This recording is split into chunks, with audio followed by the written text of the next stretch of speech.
voy a hacer más hincapié en la génesis, es decir, cómo llega Gramsci a Laclau y la permanencia de Laclau en las diferentes fases productivas, la permanencia de Gramsci en las diferentes fases productivas de Laclau, ¿no? Entonces, en resumen, lo que hago es seguir a David Howard en su clasificación del trabajo en Laclau en 3 fases: una primera marxista, una segunda fase post-marxista y una tercera fase que yo llamo populista. Y lo que hago en el trabajo es ver, bueno, cómo invoca Laclau a Gramsci a través de otras fuentes que ha leído, cómo lo analiza en el texto que ya mencionó Gustavo junto a Chantal Mouffe, cómo lo interpela para repensar el marxismo a mitad de los 80 y finalmente cuáles son los ecos de Gramsci en la obra de Laclau en tanto construcción discursiva e ideológica de lo político y en tanto la defensa del rol de un príncipe posmoderno, ¿no? Bien, entonces David Howard, que fue colega de Laclau en Essex, básicamente identifica la primera fase del trabajo de Laclau con su lectura de Gramsci y Althusser en la obra Política e Ideología en la Teoría Marxista, Capitalismo, Fascismo y Populismo, que fue publicada en 1977. La segunda fase sería propiamente la post-marxista, es la que Gustavo ya mencionó, en Hegemonía y Estrategia Socialista, en coautoría con Chantal Mouffe. Y una tercera donde Laclau incorpora otros elementos teóricos del psicoanálisis, de filosofía del lenguaje y la filosofía de Derrida. Entonces, con esa periodización en mente, lo que me interesa resaltar en la ponencia de hoy es lo siguiente. En esta primera fase de Laclau, lo que yo encontré fue que Laclau no cita a Gramsci de modo directo, y que recién lo hace en Hegemonía y Estrategia Socialista, coescrito con Chantal Mouffe, y que se publica en 1985. Entonces la pregunta que sigue a ese hallazgo es ¿por qué no lo cita hasta ese momento y por qué sí lo cita a partir de ese momento? De forma directa, ¿no? Y la respuesta que encontré fue que Mouffe ya había publicado un trabajo sobre Gramsci que en el 77 todavía estaba inédito y que luego formaría parte de un libro que ella compila, que es publicado en 1979, en el cual ella también escribe la introducción, y que en 1981 vuelve a escribir otro artículo sobre Gramsci.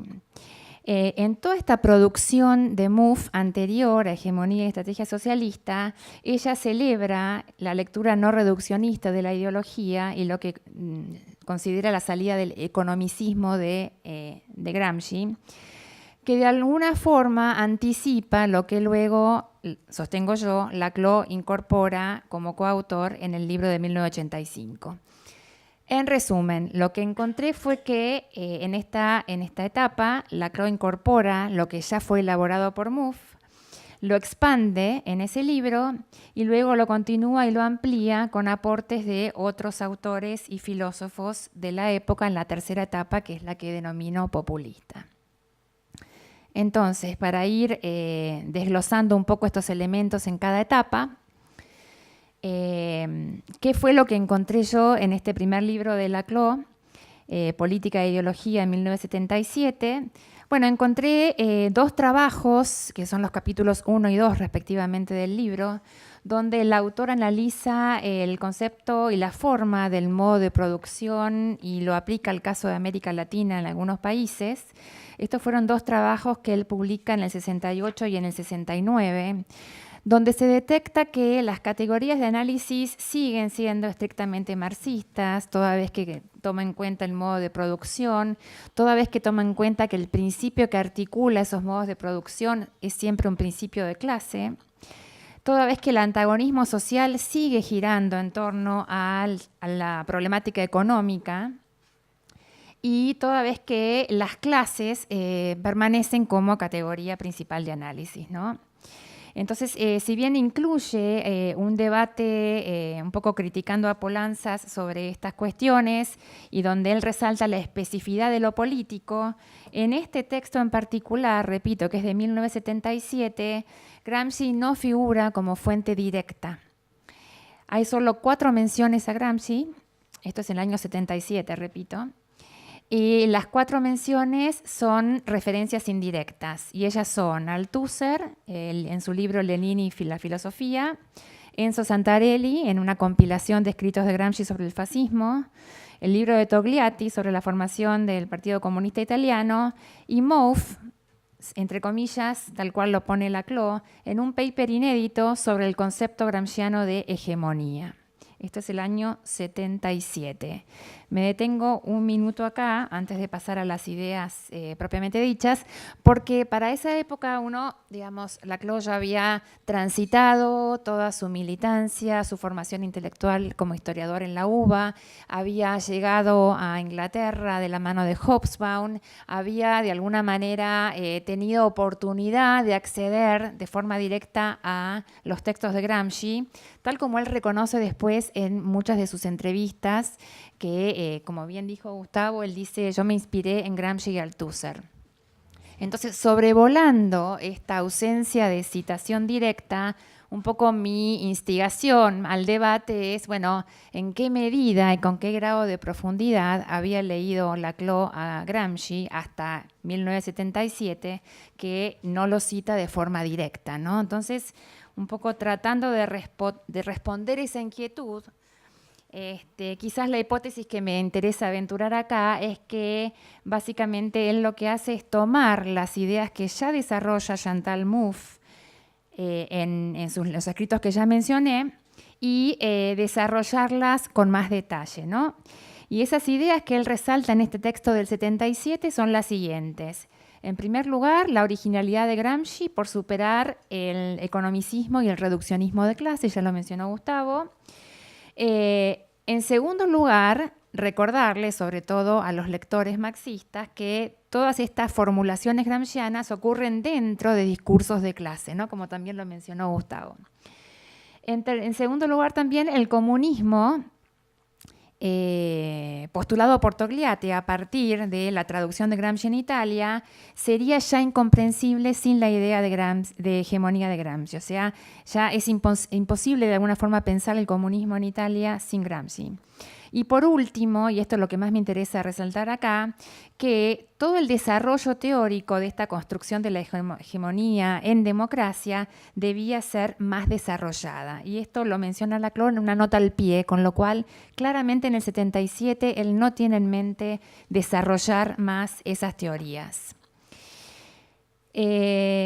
Tampoco lo hace en un texto de 1981, Teorías marxistas del Estado, donde uno pudiera quizás haber esperado más desarrollo del corpus de Gramsci.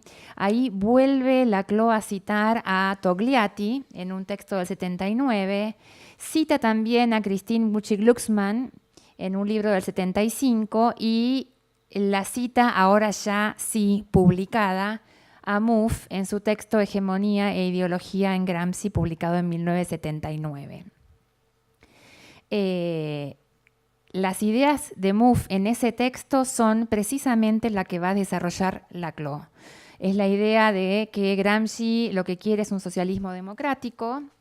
Dicho sea de paso, esto mismo postula Glucksmann en un libro 4 años anterior, con lo cual de alguna manera podemos pensar que Mouffe y Laclau debaten contra Glucksmann acerca de quién lo va a apropiar a Gramsci, si la versión leninista o la versión post-marxista.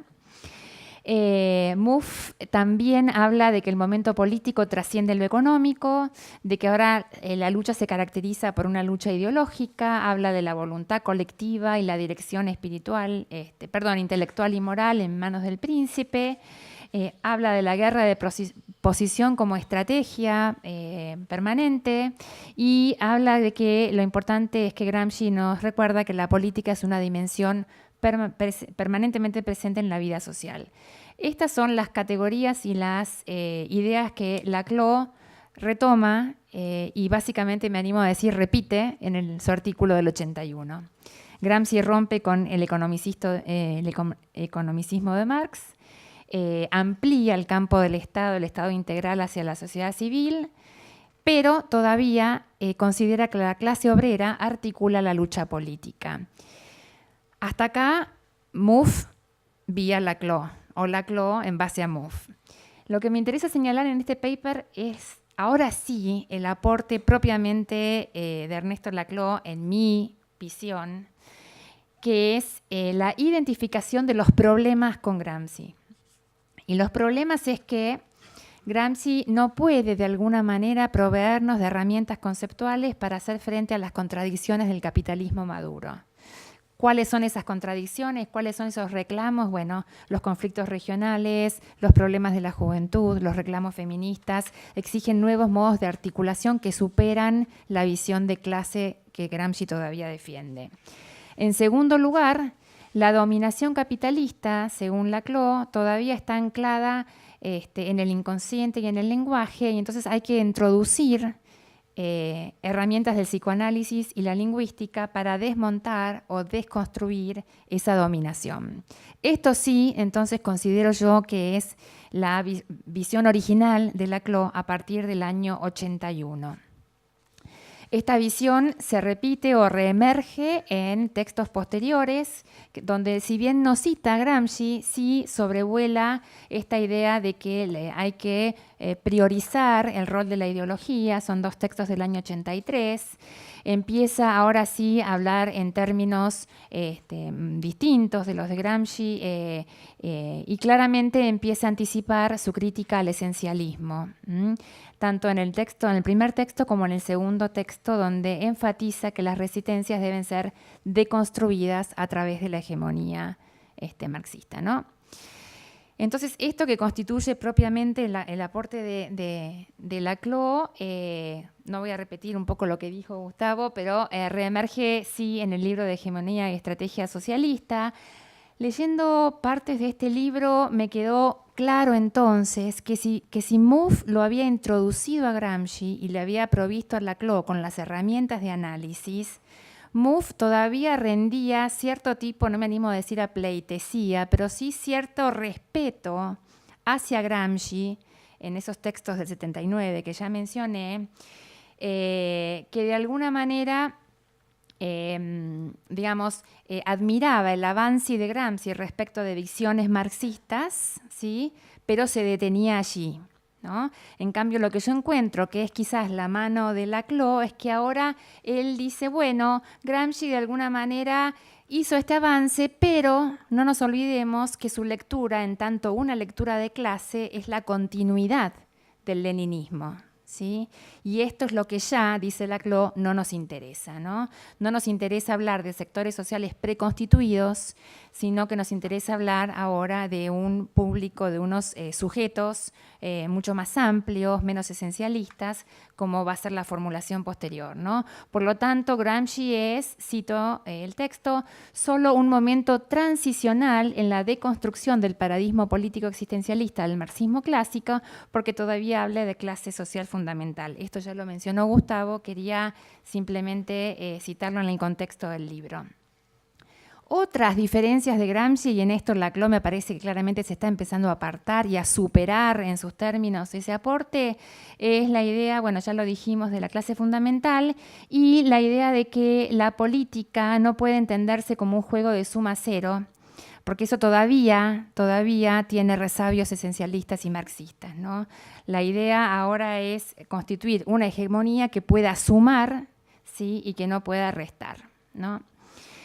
Otras diferencias respecto de Gramsci tienen que ver con la lectura de Glucksmann, que inspiró a Mouffe, ya lo mencioné. Ella lo que quiere hacer, a mi manera de ver, es simplemente acercar a Gramsci a Lenin y verlo como una continuidad en el concepto de hegemonía en Lenin. Y sobre todo rescatar a Gramsci para la lucha democrática, que ya en ese momento estaba cobrando, el debate estaba cobrando, digamos, más vuelo. Y entonces acá los autores vuelven a decir que están de acuerdo con la idea de un Gramsci superador del marxismo, pero que se quedó corto en sus aportes a la nueva teoría y a la nueva estrategia socialista. ¿En qué permanece Gramsci en este texto del 85? Permanece en el papel constitutivo de la ideología, permanece en la hegemonía como categoría central, permanece en el rol del intelectual orgánico, en la estrategia de articulación política, siempre política, en la superación del economicismo o la centralidad política por sobre la economía y en el antagonismo social como inevitable, lejos, dirá Laclau después, de la utopía reconciliadora de un marxismo, sino más cercano al conflicto permanente, ¿no? En eso permanece. ¿Cómo se transforma Gramsci o cómo se empieza a transformar el Gramsci de Laclau en esta época? Se empieza a transformar a partir de la importancia del discurso, a partir de la idea de contingencia y a partir de la desaparición de realidades esenciales y permanentes. Básicamente, me parece que ese es el aporte más enriquecedor que hace Laclau de Gramsci. Sin embargo, voy un poco más allá que Gustavo. A mí me parece que La razón populista es un gran libro, sumamente desafiante y que provee una cantidad de conceptos y teorías para analizar, aunque uno no pueda estar de acuerdo. Y en esto, entonces, coincido con Howard que la tercera etapa de Laclau, que yo denomino teoría populista, es una etapa muy rica en términos de llevar a Gramsci más allá, como fue la Agenda del 85, y la idea de que el discurso político es ahora el artífice, no ya de una lucha hegemónica, sino de la constitución de identidades colectivas. Identidades que, como quienes ya leyeron el libro saben, tienen que ver con la formación de un sujeto pueblo y la creación o la performación, como diríamos en un anglicismo, de un otro antagónico que va a ser el no pueblo, ¿no? Esta idea, entonces, de que Laclau postula en La razón populista, lo que me interesa señalar acá, y con esto ya estoy terminando, es que a pesar de haber superado a Gramsci, todavía el autor italiano es interlocutor de Laclau. Laclau todavía escribe con referencia a las ideas que él había recibido de Mouffe y desarrollado 20 años antes. Y esas ideas, vuelvo a insistir sobre esto, son la discusión del resabio esencialista de clase y la comparación con el concepto de pueblo, en tanto, dirá Laclau ahora, un concepto, un significante vacío. Unida solamente por la permanente insatisfacción frente al otro antagónico. De la misma manera que la clase es un resabio esencialista, también el significante vacío y flotante se va alejando cada vez más de alguna pretensión, si alguna vez lo hubo, de una lucha más universalizable, y se va deteniendo en cada experiencia histórica en particular, ¿no? Entonces, desde este punto de vista para Laclau, entonces ya la historia es una sucesión discontinua de formaciones hegemónicas y no hay ningún orden, ninguna narrativa universal que las pueda hacer trascender esa caracterización, ¿no?